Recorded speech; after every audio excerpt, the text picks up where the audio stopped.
The only thing we might scale up, and we've only started doing it, and I shouldn't really be talking much about it, is that we've started actually whiskey making. What?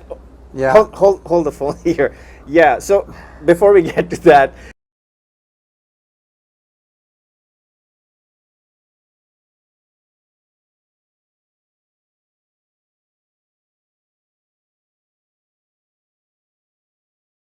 what's up, lovers of whiskey and watchers of YouTube? I'm the Malt Activist, and today is a very, very, very special day because I'm sitting here with none other than Prince Alfonso de Orleans Borbon, who's also the Duke of Galera. He owns one of the most famous and prominent bodegas in all of Spain. I won't get into details because that's what he's here for. So please give it up for Prince Alfonso.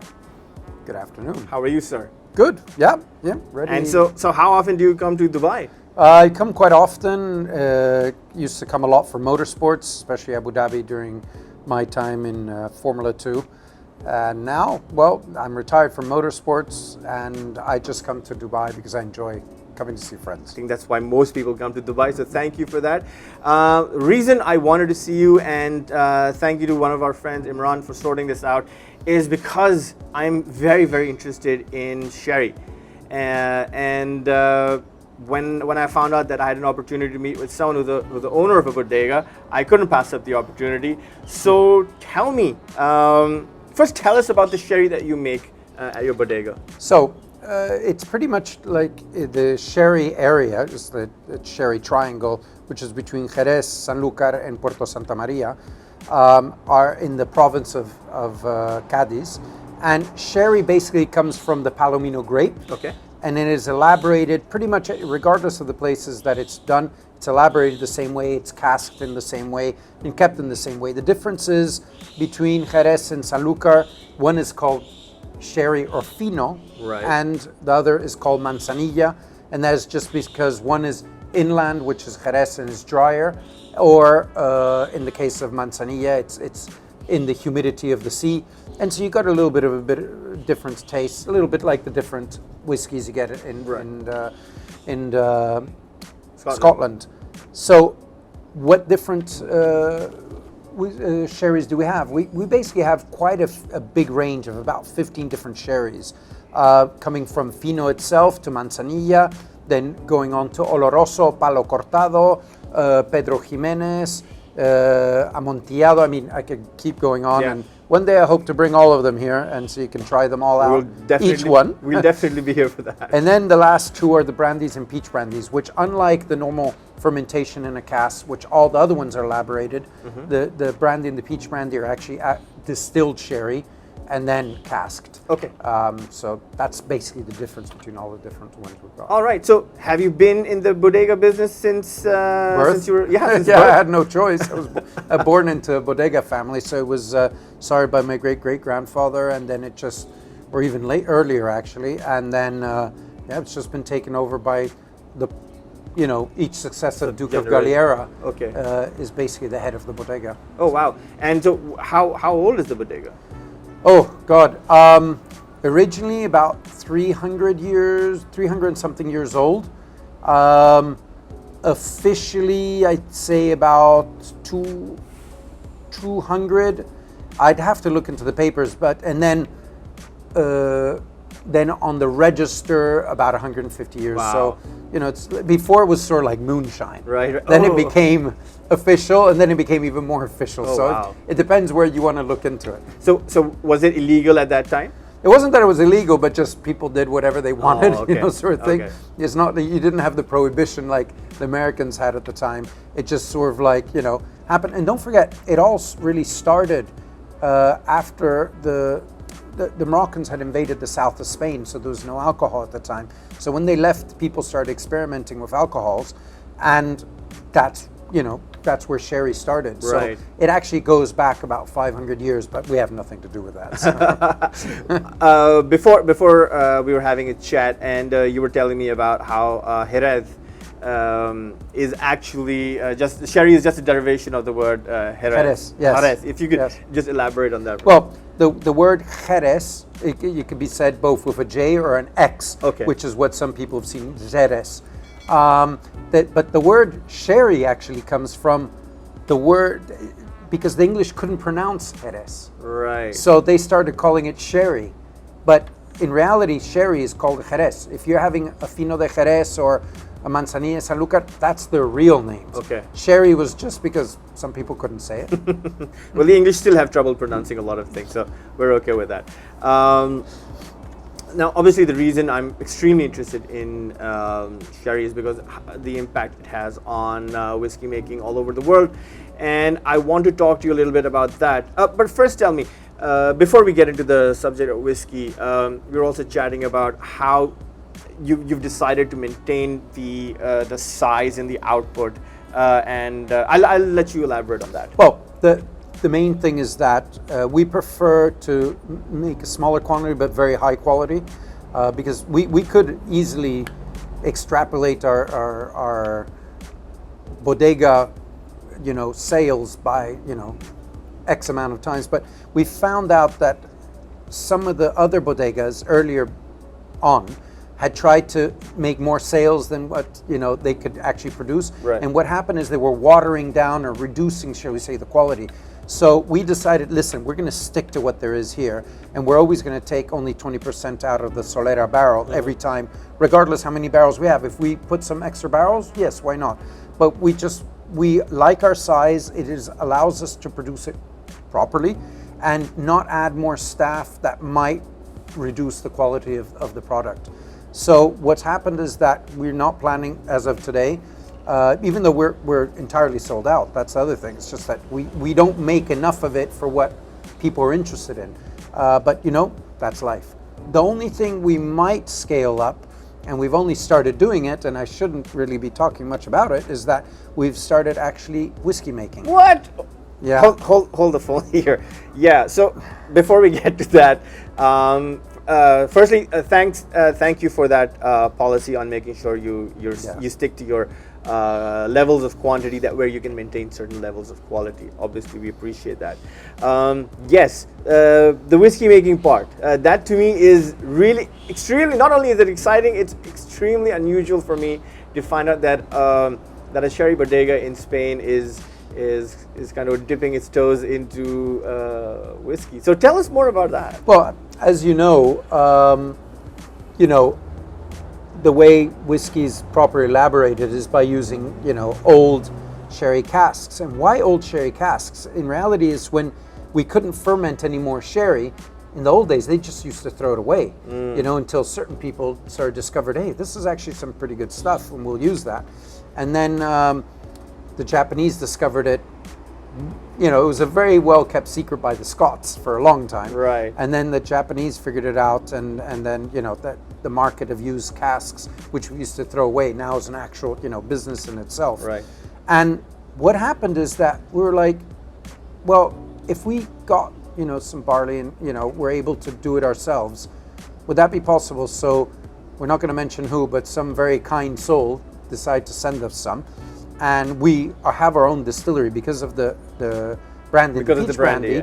We already distill it ourselves. So somebody sent you malted barley. Yeah. Okay, go on. And what we did is we put it together and distilled it in our own bodega. That's crazy. And we've made a couple of casks of, with one, we're just, as the time passes by, we use it just for checking to see what the level is. And once we'll be able to have a good idea that it's a decent whiskey, not a fantastic whiskey, but that we're on the right path. Right. We'll bottle another of the barrels and send them to experts and ask them if we should still keep aging it or what we should be doing. And then the other barrels are kept as sort of, shall we say, checks on what we're doing. Once we've got that down to, how it should be, then we'll scale it up, and that will be a different side of the business because it doesn't affect any of the sherry or the brandy. Of course. So depending on what people are interested in, we'll either scale it up or not. It's also kept in different type of bodegas, because if you kept whiskey actually in the same bodegas as the brandy, first of all, or the sherry, the sherry gives off a sort of off gases, shall we say, sherry. Okay. If you've got barrels of whiskey nearby, I don't know how that will affect it. No one's ever done that. So it might be actually good, maybe not. So we'll probably put a couple in there just to see. There, yeah. So we'll keep a couple of barrels to check on that. and then the rest will just have to be in an entirely different area. Which again, if there's space, we'll just scale it up after that. So that absolutely blows my mind. Can I assume safely that you're the only bodega in Spain that has distilled whiskey? Well, of the sherry, I mean, elsewhere, I wonder if others have done it. Maybe in the Rioja, some winemakers have maybe made some that I know of. But for the sherry area, for sure, we're the only ones. Wow. I mean, that's because it's sort of incestuous. We all know each other. Right, you know what I right. mean? So because of that, you know, we know what the other's kind of doing, and we actually, it's sort of like a love-hate relationship. I mean, with the, you know, the Gonzalez Bias family, I mean, we get along very well, and we always check on each other and things like that. But yeah, generally, there isn't. No one's doing it at the moment. But then again, we're only testing at the moment, so we're not selling yet. So Right. they might beat us to it afterwards, but they haven't started anyone else. So yeah, we're the first. How old is that cask right now? How long ago did you distill that whiskey? We started just before the pandemic, so we're into about 4 years now. Oh, so it's technically whiskey already. Yeah, Nice. it is. Some of the tastes that we've been doing from it, yeah, they're saying it's whiskey. It's still very young, you can tell. But, you know, we have to get it right. So patience is a virtue when it comes to whiskey. You know, Absolutely. the Scots have been doing it for so long, and they've got it down, you know, to absolute perfection. Right. You know, give us some time. We're not there yet. I'll give you all the time in the world. Okay, so I'm also here. Before I ask you your the final question that I'm super interested about, I want to taste your brandy. Yeah. Can we do that? Okay, yeah. so I think we have a bottle here. Hold on a second. Yeah, there you go. So that's the brandy, and the other one's the peach brandy. So this one is, you should start with this one. It's the brandy. So it's like a little bit like a cognac. Okay. You're on the same sort of road as the cognac. And then the other one's a peach brandy, which has nothing, well, it's related, but you know, this one's 40%, the one you're going to taste. Okay. Oh, nope, you want to put the peach brandy in that one. Ah, okay. Yeah. Are you not? Okay. Nope, I'm going to let you tell me what That's you think. I've had enough of this stuff, so it's not a problem. Okay, fair enough. I can have it every day for breakfast if I want. So that way you can try the two. Oh, that's great. Okay, cool. And the peach brandy you were saying is what's the ABV on that? So it's 28%. 28%. Yeah. Okay. So you want Wow. to start with the brandy first. So obviously, So it's a Solera brandy, which is important, which is the bottom barrel next to the ground. Solera Yes. means ground. All sherries, all the best sherries are Soleras. And if it's a Solera Gran Reserva, it's, you know, on another level. already. Okay. Wow. So what should I expect? Pleasure. Okay, fair enough. This is very compare it chocolatey to, yeah, compare it a little bit to, you know, cognacs that you've had. Right. It's a little bit different, but it's about the closest you're going to get to something. Well, is there a special cheers you say back home? Salud. Salud. Okay, I knew that. Salud.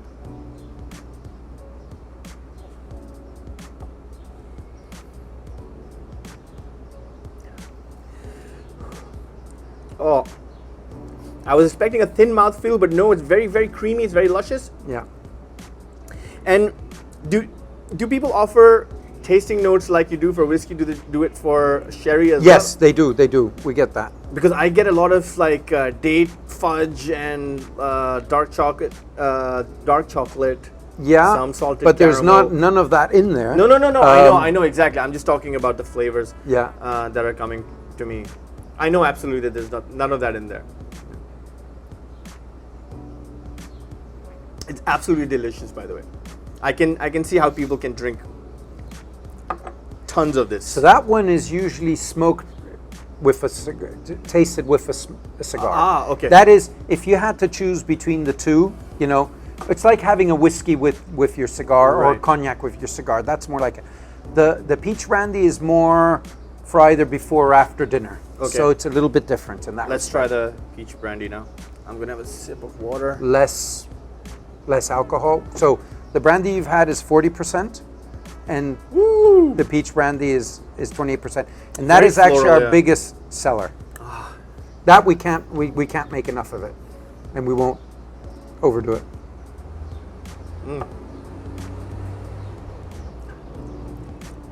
Wow, this is almost like syrup. Yeah. Almost like syrup. Oh, this is beautiful. What's the... And it doesn't have a burn. It doesn't have the burn because Yeah. of the lower alcohol Yeah. volume. So just really quickly, because we're out of time almost. In terms of the process, how is the peach infused in this brandy? Now that's the one thing I won't tell you. Oh, okay, great, cool. But if you do come and visit, I'll show you. Okay. But now I have to kill you. Okay, that's fine. No, I'm joking. I'm happy to be murdered at a bodega for sure. Okay, so before I go, I'd also brought along an Oloroso. Mm-hmm. I'd also brought along an Oloroso Let's try matured whiskey. It's an Indian whiskey. I don't know. Oh wow! Yeah, I've never had any. That's never had. So that's why I brought it for you. I could have got you anything, but I thought I'll get you an Indian whiskey. Yes, please. Actually, I'll pour you. that is actually really cool. It's like, I'll pour you a small dram. What I always say, the funny thing is, I am not from India, but this is the closest thing to home as far as whiskey is concerned. So there you go. That's that. So this is an Indian whiskey made distilled in Goa, south of India, and matured exclusively in Oloroso casks. oh wow! For I believe a minimum of about 5 years roughly. Yes, Because the rate of maturation in Yeah. in hotter climates is that much more faster compared to Scotland.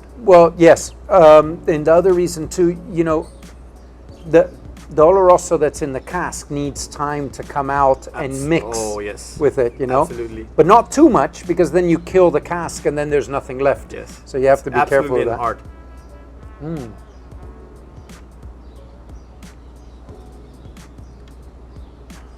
Wow. Wow. Well done, the Indians. Exactly. This is good stuff. I'm glad. So this is at about 48%. Oh, cool. So now we have. I think this is our cue to Well done. sign off. So Let me well see done. who they are. They're called Paul John. Well, wow. And it's single malt too, which Yes, is fantastic. it is a single malt. Yes. Well, congratulations to them. Well done. It's like, So thank you. I know we're out of time, and I know there's this one anecdote that I wanted you to share with us, but because we have too much noise, I won't get into it for now. we'll do it next time. Let's do it next time. So I've got to come back You have to come back with all the other with all the sherries. other things, and I'll get you more. I'll get you more sherry matured whiskeys for you to taste. Okay, fantastic. Sounds Well, good? Cheers, everyone. Cheers, Alfonso. It's been an absolute pleasure, and I really, really appreciate your time. Thank you so much, and good luck with the bodega and the whiskey making. Thank you. All right, that's me signing off, Malt Activist. Until next time, peace.